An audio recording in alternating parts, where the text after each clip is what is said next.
요즘 전세 사기 문제 때문에 정말 걱정 많으셨죠? 내피 같은 보증금 괜찮을까? 하고 밤잠 설치신 분들 많으실 텐데요.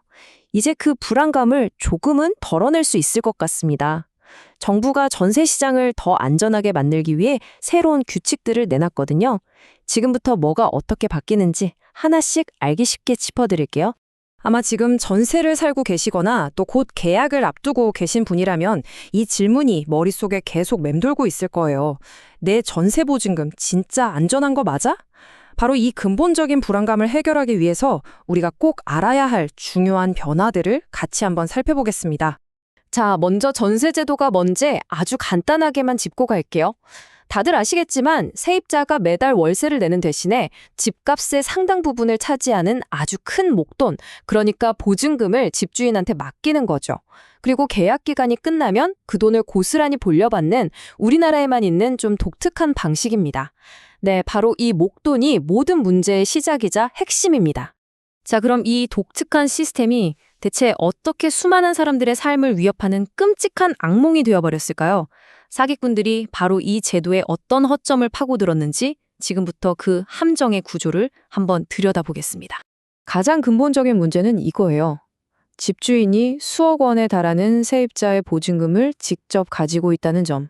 만약에 집주인에게 우리가 모르는 빚이 있거나 사업이 망해서 파산이라도 하면 세입자의 전 재산이 말 그대로 공중분해될 수 있는 거죠. 특히 소유 관계가 복잡하게 얽혀 있는 신탁 부동산이 이런 사기의 주된 통로로 악용되어 왔습니다. 그래서 정부가 내놓은 첫 번째 해결책은 이 보증금 관리 방식을 아예 처음부터 뜯어 고치는 겁니다. 계약하는 첫날부터 여러분의 소중한 돈을 안전 금고에 넣어두는 거죠. 그 핵심이 바로 전세 신탁이라는 새로운 제도입니다. 이 새로운 전세 신탁 제도가 어떻게 돌아가는지 한번 보세요. 정말 간단하면서도 강력합니다. 세입자는 보증금을 집주인한테 주는 게 아니라 주택도시보증공사, 즉 허그에 직접 냅니다. 그럼 허그가 계약 기간 내내 안전하게 보관하고 있다가 계약이 끝나면 다시 세입자에게 직접 돌려주는 거죠. 핵심은 집주인은 이 보증금을 아예 만져볼 수도 없게 된다는 겁니다. 그럼 기존에 있던 보증보험이랑은 뭐가 다르냐? 비교해보면 차이가 확 느껴지실 거예요. 기존 방식은 일단 집주인한테 사고가 터진 다음에야 아주 복잡하고 긴 절차를 거쳐서 몇 달씩 걸려 돈을 돌려받는 구조였잖아요. 하지만 이 새로운 전세 신탁은요, 집주인이 어떻게 되든 전혀 상관이 없어요. 그냥 계약만 끝나면 휴구가 바로 돈을 돌려주는 겁니다. 훨씬 더 강력한 보호장치라고 할 수 있죠? 자, 두 번째 해결책입니다. 이건 전세 사기의 거의 주범으로 꼽혔던 신탁 부동산에 대한 이야기예요. 그동안은 교묘하게 숨겨져 있어서 잘 보이지 않았던 위험을 이제는 누구나 한눈에 볼 수 있도록 투명하게 만드는 겁니다. 앞으로 신탁 부동산의 등기부 등본에는 바로 이 문구가 의무적으로 아주 큼지막하게 찍혀서 나옵니다. 이 부동산에 대해 임대차 같은 법률 행위를 할 경우 등기사항 증명서뿐만 아니라 등기 기록의 일부인 신탁 원부를 꼭 확인해야 합니다. 라는 내용인데요. 이게 무슨 뜻이냐면 잠깐, 이거 그냥 계약하면 큰일 나요. 신탁 원부라는 서류 꼭 확인하세요 하고 국가가 강력하게 경고해 주는 거예요. 이제는 그냥 지나칠 수가 없게 된 거죠. 예전에는 어땠냐면요. 진짜 집주인이 누군지, 계약할 권한은 누구한테 있는지 같은 핵심 정보가 신탁 원부라는 별도의 서류에 꼭꼭 숨겨져 있었어요. 대부분의 세입자들은 이런 서류가 있는지도 몰랐고 결국 권한도 없는 사람이랑 덜컥 계약했다가 보증금을 통째로 날리는 일이 비일비재했습니다. 하지만 이제는 다릅니다.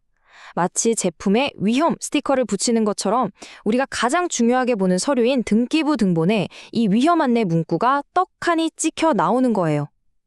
이렇게 되면 세입자나 공인중개사나 이 신탁 원부를 확인하지 않고는 계약을 진행하기가 아주 껄끄러워지는 그런 강제적인 효과가 생기는 거죠.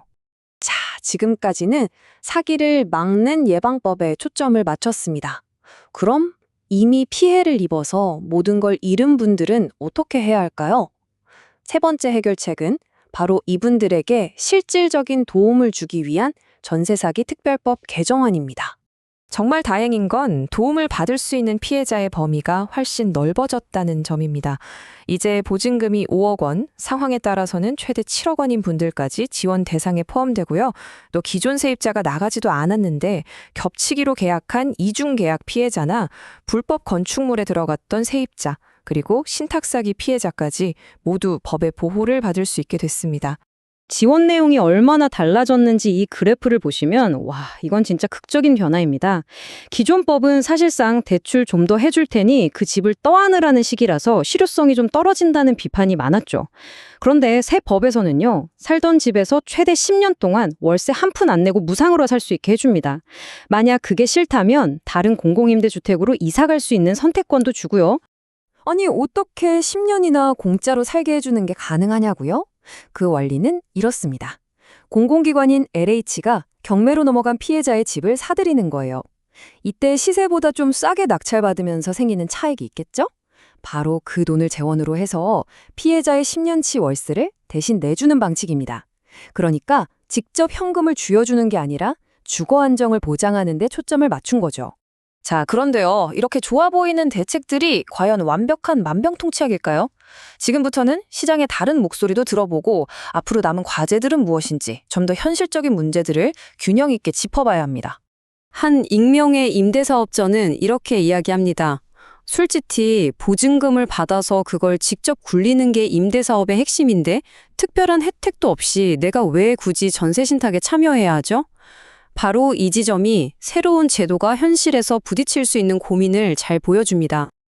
아직 넘어야 할 산들이 꽤 남아 있습니다. 첫째, 전세 신탁은 의무가 아니라 집주인의 선택사항이라서 과연 얼마나 많은 집주인이 참여할지는 미지수입니다. 둘째, 떼인 보증금을 국가가 먼저 돈으로 보상해주고 나중에 집주인한테 받아내는 선구제 후회수 방안은 이번에도 포함되지 않았습니다. 셋째, 피해자 지원은 LH가 경매에서 그 집을 낙찰받는 데 성공해야만 가능한 일이고요. 마지막으로 이런 규제들이 오히려 전세를 없애고 결국 서민들의 부담만 키우는 비싼 월세 시장으로의 전환을 더 빠르게 만들 수 있다는 걱정의 목소리도 나옵니다. 자, 그럼 복잡한 얘기는 다 접어두고 세입자인 우리가 당장 뭘 해야 할까요? 딱 3가지만 기억하시면 됩니다. 첫째, 이제부터 계약 전엔 등기부등본에 경고 문구가 있는지 무조건 확인하세요. 둘째, 만약 신탁 부동산이라면 신탁 원부를 꼭 보여달라고 요구해서 진짜 주인이 누군지 따져봐야 합니다. 셋째, 혹시라도 내가 피해를 입었을 때 어떤 새로운 보호를 받을 수 있는지 특별법 내용을 미리 알아두는 게 중요합니다. 분명 정부는 이전보다 훨씬 촘촘하고 강력한 사회적 안전망을 만들려고 노력했습니다. 하지만 여기서 마지막 질문을 던져봐야겠죠. 과연 이런 대책들이 지난 수십 년간 이어져 온 전세 제도라는 그 거대한 시스템의 근본적인 위험 구조 자체를 바꿀 수 있을까요? 어쩌면 한국 부동산 시장의 미래에 대한 진짜 고민은 이제부터가 시작일지도 모릅니다.